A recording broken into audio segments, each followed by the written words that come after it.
Fala galerinha do xadrez, tudo beleza? Magnus Carlsen com 18 anos de idade, jogando o torneio aqui de Nanjing em 2009 e ele vai fazer uma rating de performance de mais de 3.000 nesse torneio aos 18 anos de idade, lutando para se tornar o número 1 do mundo em rating, e ele, fato que ele conquistaria ainda esse ano, tá? Eu mostrei a primeira rodada e nós estamos nessa playlist mostrando todas as partidas então do Magnus Carlsen nesse torneio maravilhoso. E aqui ele vai encontrar uma pedreira, galera. Vassilin Topalov, 2.813 de rating, um dos melhores jogadores do mundo na época, um monstro realmente Topalov, um dos maiores, um dos grandes gênios aí da história do xadrez, de toda a história do xadrez. Magnus Carlsen com 18 anos vai encarar essa fera. Vamos dar uma olhada então, Magnus Carlsen abre aqui com peão dama, cavalo em F6, C4, G6, aqui cavalo C3, bispo em G7, o Topalov decidiu jogar a defesa índia do rei, que é uma defesa aí, uma arma tão utilizada pelos grandes jogadores da história, Kasparov, Bob Fischer, Judith Polgar.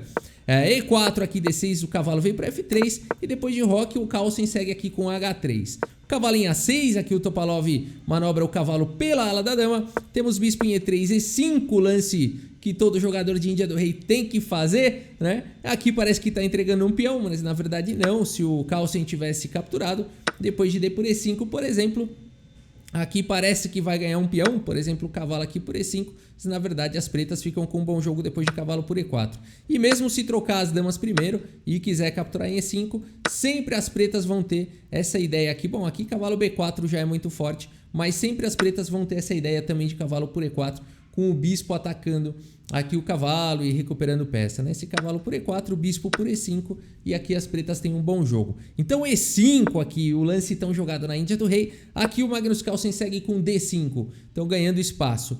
Temos aqui C6 e agora G4 aqui pelo Magnus Carlsen. Galera, presta atenção nesse lance G4, né? Você tá jogando aqui contra um dos melhores jogadores do mundo e você já não pode mais dar o grande roque porque já tá tudo estourado aqui na ala da dama e você solta um G4 aqui.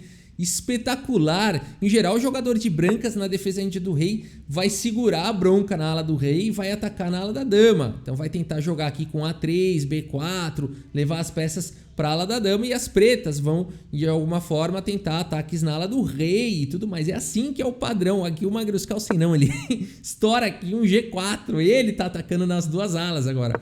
Cavalo C5 foi jogado cavalo aqui em D2, temos A5 e aqui A3. Agora cavalo de F volta para D7 e aqui torre G1 pelo Magnus Carlsen, ele não vai dar roque.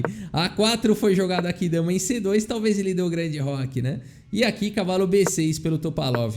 Uma outra ideia aqui, a gente olhar a posição aqui das negras, o que fazer aqui, né? Tem que desenvolver o bispo de casas claras, tá um pouco difícil de fazer isso.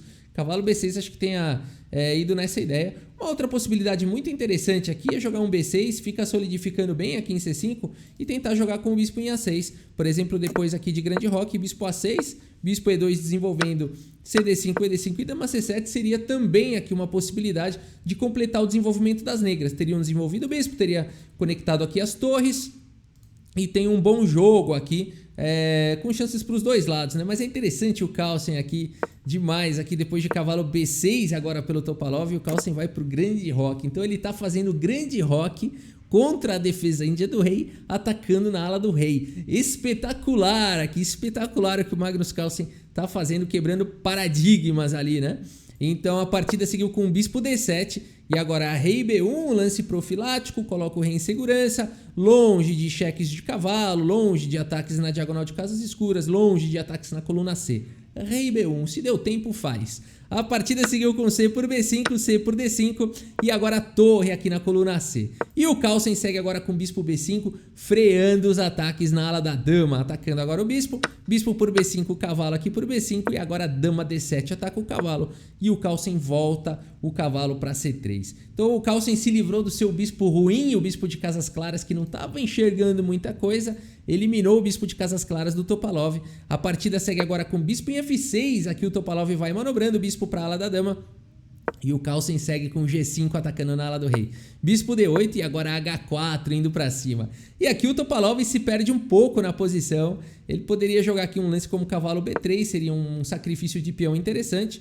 Por exemplo, depois de cavalo por B3, peão toma e dama toma, poderia colocar o cavalo na interessante casa aqui de C4 e, pelo preço de um peão, ter um forte ataque na ala da dama, né? Por exemplo, cavalo B5, aqui cavalo por E3, F por E3 e torre C5, A4, por exemplo, e por aí vai, bispo E7 e as brancas vão continuar tentando atacar na ala do rei e as pretas vão tentar um ataque na ala da dama. Chances para os dois lados. Mas aqui o Topalov, assustado, vai para um lance diferente aqui. Ele faz o lance cavalo A8, que é um lance muito estiloso, mas na verdade agora está caindo o peão aqui de A4. O Magnus Carlsen elimina primeiro o defensor de A4, bispo por C5, torre por C5.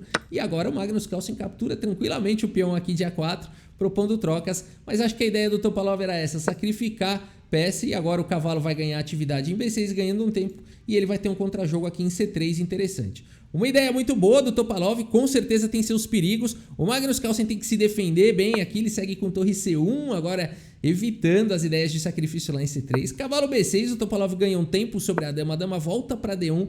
O problema todo é que essa dama volta já preparando ataques muito fortes na ala do rei. H5 já é uma ameaça. O Topalov para esse ataque, faz aqui o lance dama em H3, evitando aqui os ataques com H5, e agora o Carlsen propõe trocas com dama em F3. O Topalov evita a troca, ele tem um peão a menos, ele quer atacar na ala da dama D7, e agora dama D3 aqui pelo Magnus Carlsen. Rei G7 foi jogado, e agora uma outra possibilidade aqui, né, seria jogar aqui com cavalo A4, uma linha bem interessante. Depois de cavalo por A4, por exemplo aqui torre por C1, torre por C1 e dama por A4, tudo bem, a troca de peças beneficia o Magnus Carlsen, agora com um peão a mais. No entanto, aqui as pretas continuam tendo uma pressão interessante na posição, né? Podem tentar trazer a torre aqui para a coluna C, sempre tem uma pressão aqui no peão central, seria uma possibilidade interessante. Aqui o Topalov prefere jogar com rei G7, temos agora a torre em C2, F6, G por F6, torre por F6 e aqui H5, né? O Magnus Carlsen parte para o ataque. O Topalov faz aqui torre por F2, H por G6 e aqui o Topalov já tem problemas nessa posição. O rei dele tá ficando muito exposto. Não dá para fazer um lance H por G6, por exemplo, que não foi jogado, porque o Carlsen já mandaria um torre por G6 aqui.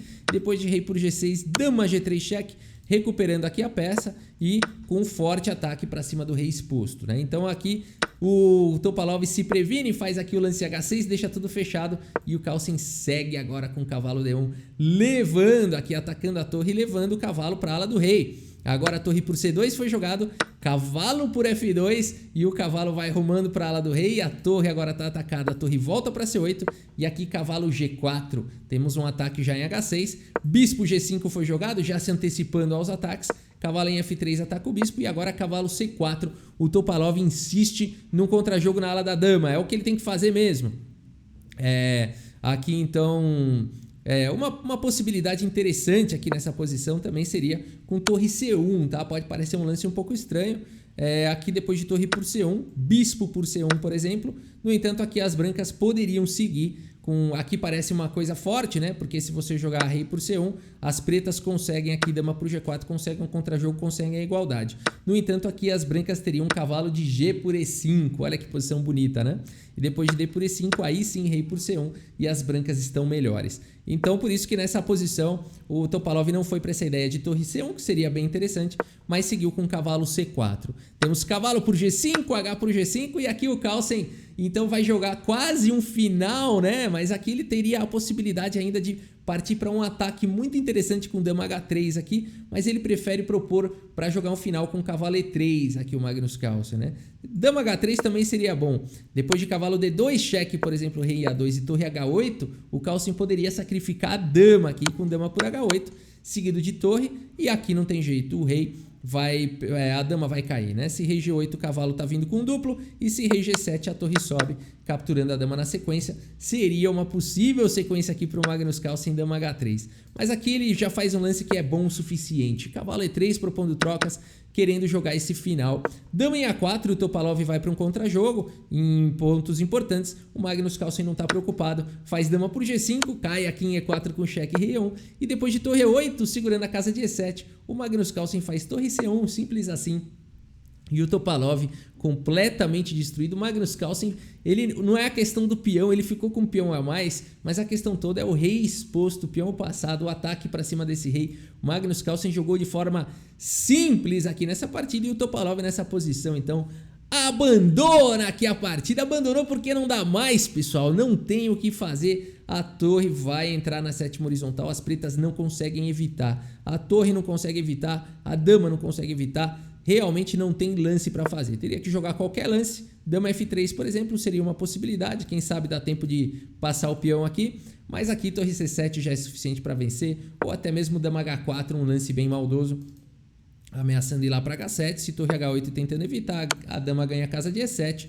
E se o rei captura aqui em E6, já era, né? Rei exposto aqui, vai levar todo tipo de ataque aqui na posição. O rei pode até tentar escapar, mas uma hora vai dar ruim, né? A torre vai perseguindo, aqui tá caindo e não tem como um rei aqui em D3 sobreviver, né? Só se fosse o rei de Ivanchuk aqui, né? Depois de rei D2, por exemplo, bom, aqui acabou, né? Tá caindo aqui a torre. Pode até ir para esse final aqui, que as brancas vão ganhar, né? Não precisaria ir para esse final, mas pode ir para esse final aqui, força as trocas e as brancas vão ganhar. Não tem como parar o peão passado.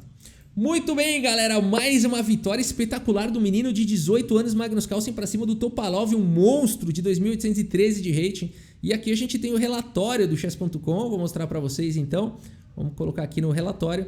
E a gente teve, olha só, galera, 94% de precisão aqui pro garotinho Carlsen, 82,7% de precisão pro Topalov. Magnus Carlsen não cometeu nenhum erro, nada, foi extremamente preciso. Mais uma daquelas partidas de dominação, né? O Topalov cometeu uma imprecisão ou outra, o cavalo lá em A8, uma coisa aqui, uma coisa lá. Já era, não deu chance aqui. Magnus Carlsen conseguiu mais uma vitória então aí no torneio de Nanjing, torneio que ele faria mais de 3.000 de performance de rating, tá bom? E a gente segue então cobrindo mais partidas aí dessa nossa playlist. Espero que vocês tenham curtido aí o vídeo. Muito obrigado pela sua audiência, um grande abraço para todos vocês e até a próxima. Valeu! Cavalo H5 no tabuleiro de xadrez. De xadrez.